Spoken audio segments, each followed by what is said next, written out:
Soal yang pertama, sebutkan hukum atau regulasi yang mengatur tentang cyberbullying dan cybercrime di Indonesia.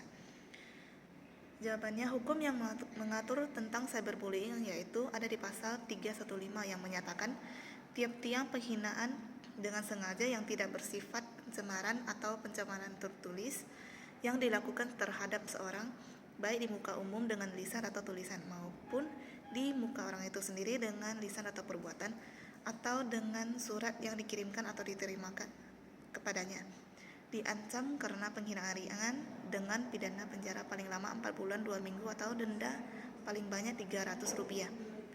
Sedangkan regulasi yang mengatur tentang cybercrime ada di Undang-Undang Nomor 11 Tahun 2008. Undang-undang ini mengatur tentang informasi dan transaksi elektronik serta sanksi terhadap kejahatan yang dilakukan melalui media elektronik, termasuk penipuan online, penyebaran konten yang melanggar hukum, dan mengakses data secara ilegal.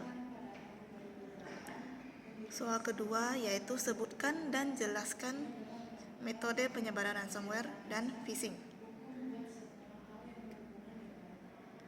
Ransomware dan phishing itu dapat menyebar melalui berbagai cara, termasuk lampiran email berbahaya, tautan yang meragukan, situs web yang terinfeksi, atau eksploitasi kerentanan dalam perangkat dan perangkat lunak.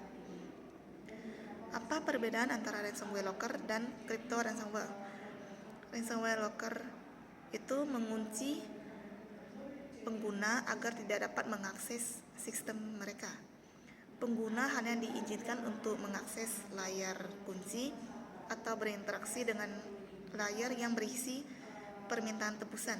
Mouse dan keyboard pengguna akan diaktifkan sebagian untuk melakukan pembayaran kepada penyerang. Pengunci biasanya tidak menghancurkan data, hanya mencegah pengguna mengaksesnya. Sedangkan untuk ransomware crypto itu mengenkripsi data pengguna. Pengguna masih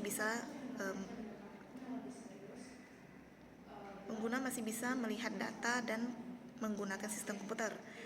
Namun pengguna tidak bisa akses datanya karena datanya sudah dienkripsi. Jika pengguna tidak membayar tebusan yang diminta, maka data yang dienkripsi akan dihapus oleh pelaku secara permanen. Soal keempat yaitu menjelaskan tentang topik penelitian keamanan jaringan. Judul yang saya teliti yaitu Sistematik Literatur Review Ancaman dan Dampak Phishing dalam E-commerce.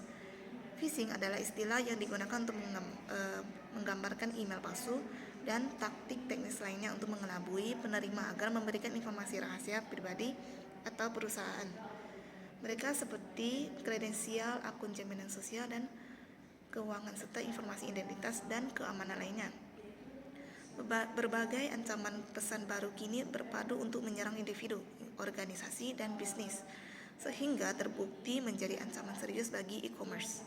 Ancaman tersebut meliputi virus email, spyware, adware, trojan, serangan directory harvesting, serangan denial of service, dan yang lebih penting lagi, serangan phishing. Sekian jawaban-jawaban dari saya. Terima kasih.